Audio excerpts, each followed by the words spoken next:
This is the story of Banaz Mahmod, a young woman whose dreams of love and freedom were crushed by a suffocating web of traditions, control, and unimaginable violence. Imagine living in a world where your every step is watched, your voice silenced by fear, and falling in love becomes a death sentence. This isn't just a crime, it's a heartbreaking clash. Between a woman's fight for her own life and a family's twisted sense of honor? Buckle up, because this story will shake you to your core. Let's unravel the tragic tale of Banaz Mahmod together. It's January 26, 2006, in the bustling streets of South London. A young man named Ramat Suleimani walks into a police station, his face pale, his voice trembling with desperation. His girlfriend, 20-year-old Banaz Mahmod, has vanished without a trace. For over a week, he's been calling her phone, texting, waiting for any sign of her. Nothing. His gut screams that something's horribly wrong, but the police aren't convinced. Ramat isn't family, they say, so his concerns don't carry weight. Can you imagine the agony? The person you love most in the world is gone, and the authorities shrugged it off. But Ramat is relentless. He returns to the station day after day, harassing the officers, demanding they take action. His unwavering determination forces the police to visit the Mahmod family home in Mitcham, South London. What they find is chilling. Banaz's parents, Mahmud, Babashir Mahmud and Aya, are unnervingly calm. They claim Banaz is probably staying with a friend, dismissing her absence as if it's no big deal. No worry, no tears, no urgency. The police, satisfied with this flimsy explanation, are ready to close the case. But Ramat refuses to let it go. He's back at the station daily, pushing, pleading, fighting for answers. Who was Banaz Mahmod, and why did her family seem so indifferent to her disappearance? Banaz Mahmod was born on December 16, 1985, in Qadisa, a rural tribal region of Iraqi Kurdistan. She grew up in a traditional Kurdish family, where deeply ingrained religious and cultural norms dictated every facet of life, especially for women. Her parents, Mahmud and Aya, had one son, Baman, and 5 daughters, including Banaz. In their world, women were expected to obey, submit, and uphold the family's honor at all costs. Disobedience wasn't just frowned upon. It was a betrayal that could tear the family apart. In 1995, when Banaz was just 10, the Mahmod family fled Iraq, seeking safety and a better life in the UK. They settled in South London, but their traditions didn't bend to their new surroundings. They remained cloistered in a tight-knit Kurdish community, rejecting the freedoms and values of the modern world around them. At 17, Banaz's life was irrevocably altered. Her family arranged her marriage to a man 10 years her senior, a recent arrival from Iraq who spoke no English and was illiterate. She met him only 3 times before the wedding, one of those meetings on her father's property under his watchful eye. Picture this: a bright-eyed teenager with long dark hair and a kind smile, forced into a lifelong commitment with a stranger, her dreams and desires irrelevant. Banaz had no choice but to comply. From the moment she moved into her husband's home, her life became a nightmare. The abuse started immediately: emotional cruelty, verbal assaults, and brutal physical beatings. Her husband treated her as property, punishing her for the smallest acts, like calling him by his first name. For 2 years, Banaz endured this torment, her spirit battered but not broken. Having glimpsed the freedoms of life in the UK, women going to school, working, choosing their own paths, Banaz couldn't accept this oppression. She fled to her parents' home multiple times, begging for help, but instead of shelter, she faced rejection. Her family, bound by their rigid traditions, forced her back to her abuser, insisting that her suffering was her duty as a wife. Divorce was unthinkable. It wasn't just a personal failure, it would bring shame to the entire Mahmod family, tarnishing their standing in the community. Desperate and alone, Banaz turned to the police twice, detailing the abuse, showing her injuries, and pleading for protection. But her cries fell on deaf ears. No one questioned her husband. No one investigated her claims. Can you feel the weight of her isolation? A young woman, trapped with nowhere to turn? In July 2005, after 2 years of unrelenting abuse, Banaz found the courage to leave her husband for good. She returned to her parents' home, hoping for a fresh start. For the first time in years, she could breathe. And then she met Ramat Suleimani. Ramat was everything her husband wasn't: kind, gentle, and respectful. He saw Banaz for who she was. A 19-year-old with a warm smile and a heart full of dreams. They fell deeply in love, meeting in secret, stealing moments of joy in a world that felt stacked against them. They could only talk twice a day, once in the morning, once at night, to avoid detection by her family. Ramat's tenderness gave Banaz a glimpse of the life she'd always wanted. A wedding of her own choosing, a family filled with love, even names for their future children. These dreams were her lifeline, a beacon of hope amid the pressure from her family, who still condemned her for leaving her husband. But hope is fragile, and danger was closing in. In early October 2005, Banaz noticed a car following her. Men from the Kurdish community trailed her on foot, their eyes cold and watchful. She knew her father had sent them to monitor her every move. The fear was suffocating. On October 10th, she went to the police again, sitting for a grueling 2-hour interview. She poured out her story. The years of abuse, the surveillance, the family's disdain for her choices. She described a brutal assault where her husband nearly knocked out her tooth for daring to use his first name. Most chillingly, she told the detective she feared for her life. But the police did nothing. No follow-up with her family, no investigation into her claims. They simply told her to come back if she felt in danger again. Imagine the betrayal, reaching out for help, only to be sent back into the storm. For 2 months, Banaz and Ramat kept their love hidden, meeting in secret near London Underground stations. But in early December 2005, their luck ran out. Members of her father's community spotted them together, and the news spread like wildfire.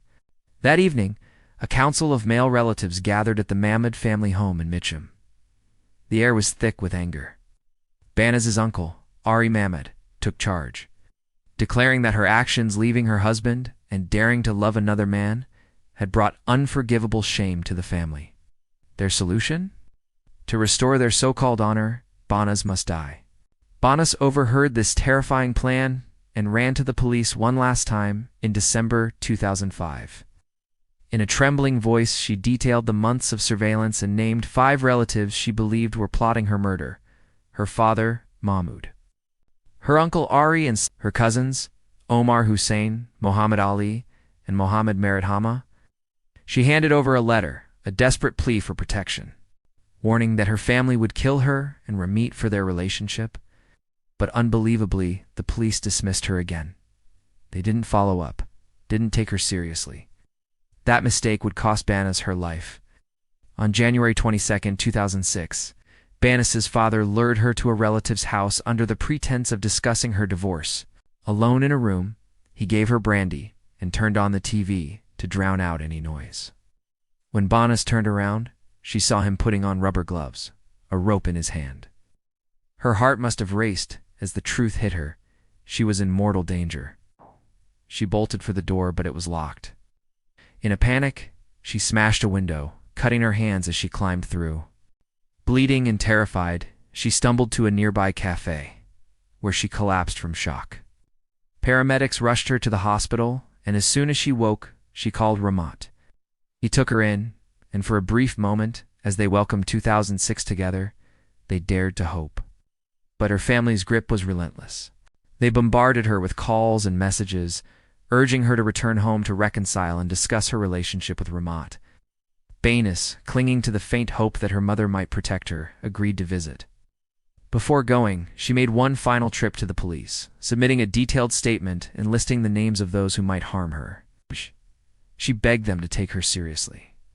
On January 22, 2006, she walked back into her parents' home. Days later, 3 men tried to abduct Ramat on the street, but he fought them off and reported the attack. When Banaz didn't show up for a scheduled police interview on January 24th, Ramat's worst fears were confirmed. She was gone. Ramat's relentless advocacy forced the police to escalate the case to the Homicide and Serious Crime Directorate, led by Chief Inspector Carolyn Good, a detective with a reputation for tenacity. Suspecting Banaz was being held captive, Good's team launched a massive operation, searching properties linked to the Mahmod family and questioning her father, uncle, and ex-husband. They also sought her cousins, Omar Hussein, Mohammed Ali, and Mohammed Marad Hama, named in Banaz's final police statement. But the family closed ranks. No photos of Banaz were found in their home, a chilling absence. Her parents showed no concern, claiming she'd run away. Some relatives lied, saying they'd seen her after her disappearance, while others, including her mother, refused to speak. Over 30 suspects were arrested, 20 vehicles and 300 phones seized, but the investigation hit a wall of silence and deception. Good took a bold step, securing permission to wiretap the cells of Mahmoud Ari and Mohammed Marad Hama, who were in custody. The recordings were beyond horrifying. The men showed no remorse, laughing as they recounted Banaz's murder. On January 23, 2006, the Mahmoud family left their home, allowing Hussein, Ali, and Hama to enter. They subjected Banaz to 2 hours of unimaginable torture, beating her, violating her, breaking her spirit. Then Mohammed Marad Hama wrapped a cord around her neck and strangled her, pressing his foot on her back to tighten the grip.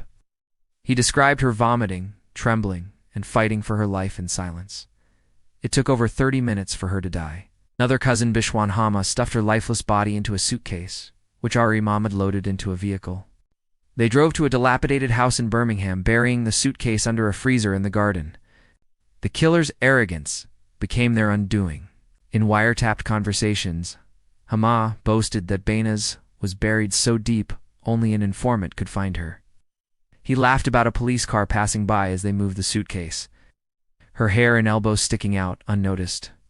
Good cross-referenced their chatter with phone data, pinpointing a location in Birmingham. A police helicopter scoured the area, spotting a house with a freezer and a trash-filled backyard. Officers dug for days, nearly giving up, but Good refused to quit.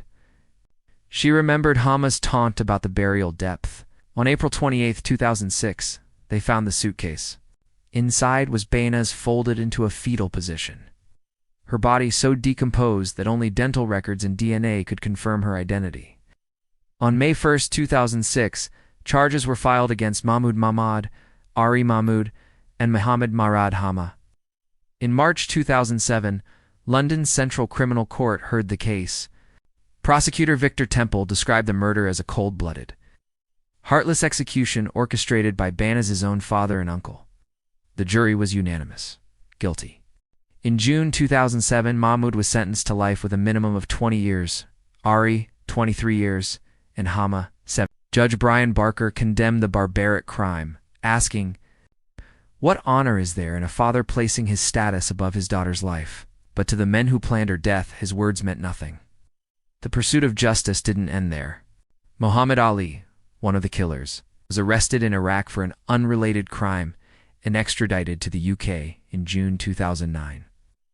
Omar Hussein, the last fugitive, hid in the Iraqi countryside until December 2009, when he was shot in the leg during an argument and arrested at a hospital. He was extradited in March 2010. Both received life sentences, with Hussein serving a minimum of 21 years. Bishwan Hama, who helped dispose of Banaz's body, got 8 years for aiding and obstructing justice. Banaz's case exposed a shameful failure in the system. She went to the police 5 times, detailing her abuse and fear, even naming her would-be killers. Yet, every time she was ignored. A recorded interview from a South London police station became haunting evidence. Banaz, nervous and brushing hair from her face, spoke in broken English with a thick Iraqi accent. "Until now, they follow me. This is the main reason I came to the police station. In the future, if something happens to me, it will be them." Her words were a warning, dismissed until it was too late. An inquiry into police misconduct followed, disciplining 9 officers with 2 dismissed.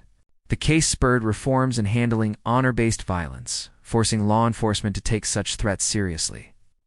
The UN estimates 5,000 honor killings occur annually, often in South Asian and Middle Eastern communities. But cases like Banaz's show they happen in Western nations too. Her story highlights the struggles of women in traditional communities navigating modern freedoms, often at great personal cost.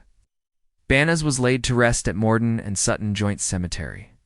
On June 26, 2007, a memorial service was held at the MN Auditorium, followed by the placement of a granite headstone, funded by police and a women's rights group.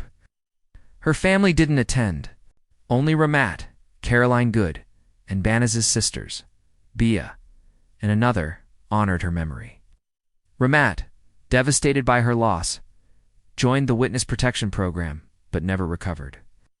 In May 2016, after 3 attempts, he took his own life. Unable to bear the pain of losing the love of his life, Banaz's sister Beja now lives in hiding. Shrouded in a black veil, fearing for her life, she urges other women in similar situations to seek help before it's too late. The Association for the Protection of Women's Rights in Iran and Kurdistan reported over 2,800 honor-based violence cases in the UK in 2010 alone, but many go unreported. Organizations supporting victims of forced marriages and honor crimes are overwhelmed, with half of their 600 monthly calls unanswered due to lack of evidence or resources. Banaz Mahmod's story is a tragedy.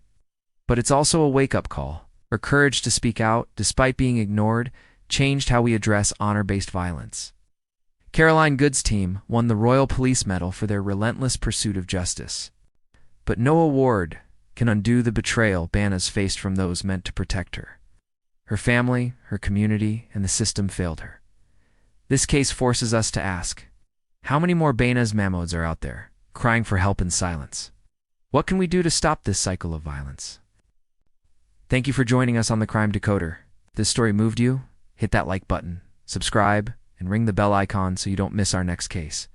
Stay vigilant, stay compassionate.